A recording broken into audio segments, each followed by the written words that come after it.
ऐसा करता हूं कि इस पूरे डिबेट को 4 मुद्दों पे बांट लेते हैं, ताकि ऐसे बात करते जाएंगे तो बातचीत बहुत लंबी चली जाएगी और कुछ बहुत रिजल्ट निकलेगा नहीं। पहला ये कि क्या ये अमेरिका की दखल की वजह से सीज फायर हुआ। दूसरा कि क्या ये ट्रेड की लालच में सीज फायर करवाया अमेरिका ने। तीसरा कि चीन और टर्की की भूमिका देखने के बाद हमें आगे किस तरह की रणनीति अपनानी चाहिए। और चौथा कि क्या इंडस वाट जो सिंधु जल समझौता है उसको अभी भी एबेंस में रखना कितना मुमकिन है। तो शुरुआत करूंगा पहले से। तो भाजपा के प्रवक्ता हमारे साथ जुड़ेंगे कुछ देर में, लेकिन अंशुल अभिजीत जी कांग्रेस के प्रवक्ता हैं, उनसे मैं पूछूं कि अब साफ हो गया है विदेश मंत्रालय के बयान से।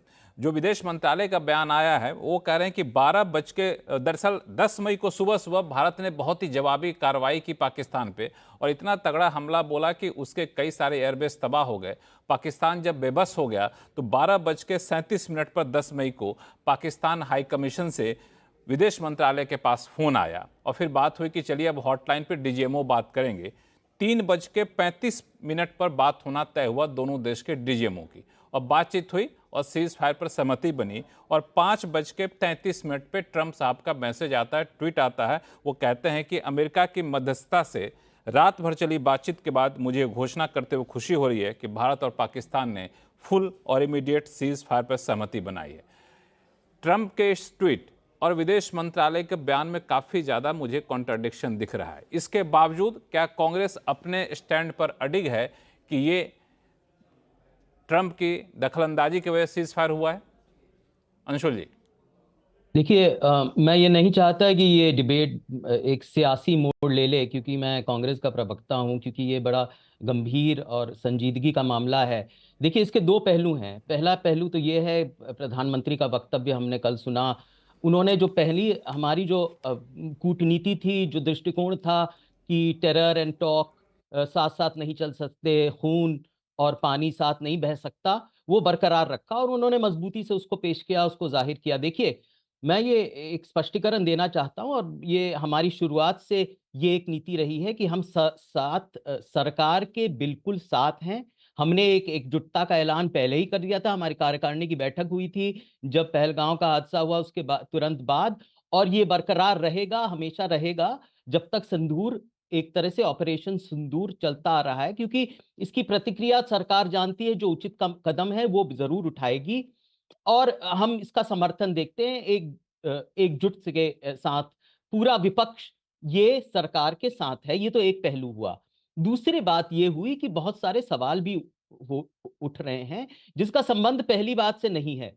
वो सवाल ये हैं जो आपने उठाया कि किस तरह अगर ट्रंप का हस्तक्षेप हुआ, ट्रंप साहब का किस तरह से वो दखलंदाजी के बाद ये सीज फायर हुआ कि नहीं, वो प्रश्न बरकरार रहते हैं। बल्कि मेरी तरफ से ही नहीं, आपको अगर ये एनईए के तर्जुमान का जो आज प्रेस कॉन्फ्रेंस अच्छा, ठीक हुआ, है। उसने ज्यादातर ये सवाल हाँ। तो वहां पर पत्रकारों ने उठाए कि भाई ये आखिर हुआ हाँ। क्या, क्योंकि वो संतुष्ट नहीं थे उनके जवाब से। तो बार बार वही नहीं नहीं, वही पत्रकारों का पत्रकार। सवाल उठाया जाना और एक प्रमुख विपक्षी पार्टी का सवाल मैं उठाया आपको जाना बता रहा बिल्कुल हूं, अलग नहीं बात है। देखिए, मैं नहीं हाँ, नहीं एक मिनट। मैं विजय बता रहा हूं, शर्मा जी। सवाल बिल्कुल उठे। विजय शर्मा, मैं समझ गया। मैं सवाल उठे इसलिए जवाब भी मिला था विदेश मंत्रालय से। जवाब क्या मिला वो भी मैंने पढ़ के सुना दिया आप सभी लोगों को। विजय शर्मा जी, कांग्रेस अभी भी यही पूछ रही है कि क्या ये ट्रंप की दखलंदाजी की वजह से ये सीज फायर करने को भारत मजबूर हुआ? लक्ष्मण स्पेसिफिक राय जवाब जी, देंगे तो अच्छा लगेगा।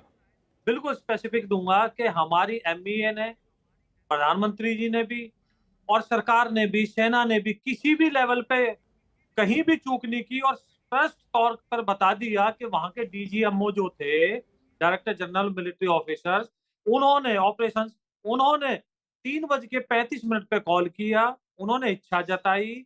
हमारे जितने भी लक्ष्य थे हमने लक्ष्य हासिल कर लिए थे, और अभी भी निलंबित किया गया है, कोई ऐसी बात नहीं है। अब कोई व्यक्ति या कोई पार्टी अपने देश की सरकार के ऊपर और सेना के ऊपर भरोसा ना करके बाहर किसी देश के कोई भी राष्ट्राध्यक्ष है या कोई ट्वीट करते हैं या कुछ बोलते हैं, उन पर विश्वास करना चाहते हैं, तो इसमें मैं क्या कर सकता हूँ?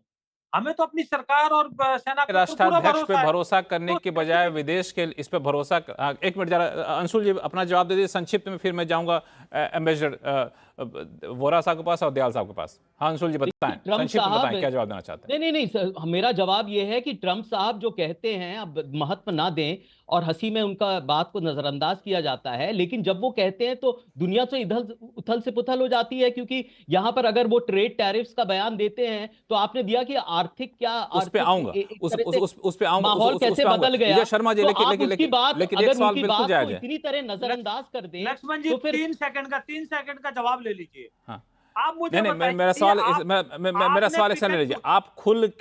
आप खुल के जब ट्रम्प साहब बिल्कुल खुलेआम और बहुत ही बेतरतीब भाषा में ट्वीट करते हैं कि हमारे दखलंदाजी, हमारी मध्यस्थता की वजह से, रात भर चली बातचीत की वजह से सीज फायर हुआ, तो उसी लहजे में भारत खुलकर जवाब क्यों नहीं देता? हम लोग इतने संकोच और इतने सोफिस्टिकेटेड जवाब क्यों देते हैं?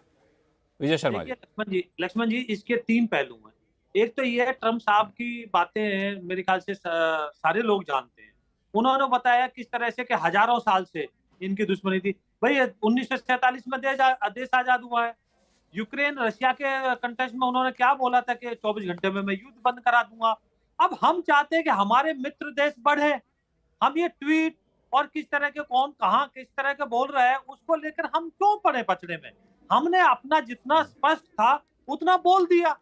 सेना ने बोल दिया, एमईए ने बोल दिया, मेरे देश जितना के जितना प्रधानमंत्री ने स्पष्ट बोल था दिया। उतना हमने बोल दिया। एम्बेसडर दयाल साहब, ये जिस तरीके का भारत का जवाब आया है, अब तो आधिकारिक तौर पे जवाब आ गया विदेश मंत्रालय के प्रवक्ता की तरफ से, तो ये सीधा सीधी माने कि ट्रम्प झूठ बोल रहे हैं? नहीं देखिए, ट्रम्प साहब को शायद लग रहा था कि उन्होंने कोई रोल प्ले किया है।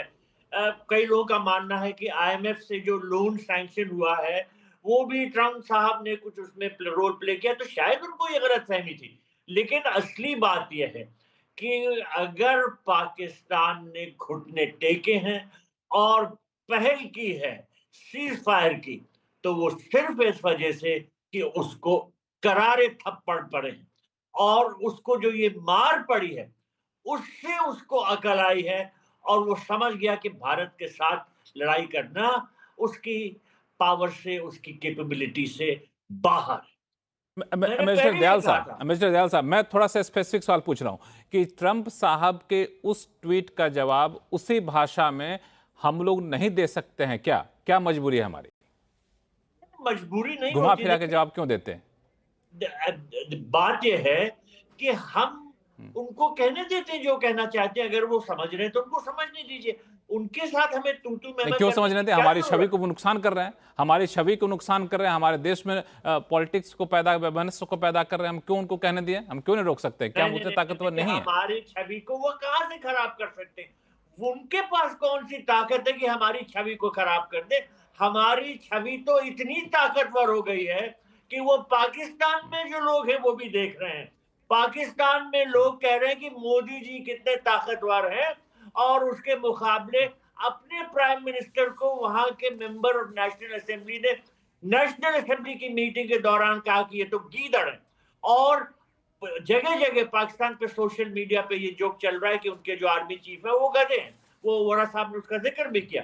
देखिए, हमारी छवि ऐसी आई है इस वक्त कि हमें एक तंदुरुस्त मुल्क के तौर पर देखा जा रहा है और अगर ट्रम्प साहब कुछ कह रहे हैं तो हमें उनके साथ बहस करने की कोई जरूरत ही नहीं। वो कहने दीजिए उनको और वो इंटरेस्ट सिर्फ हमारे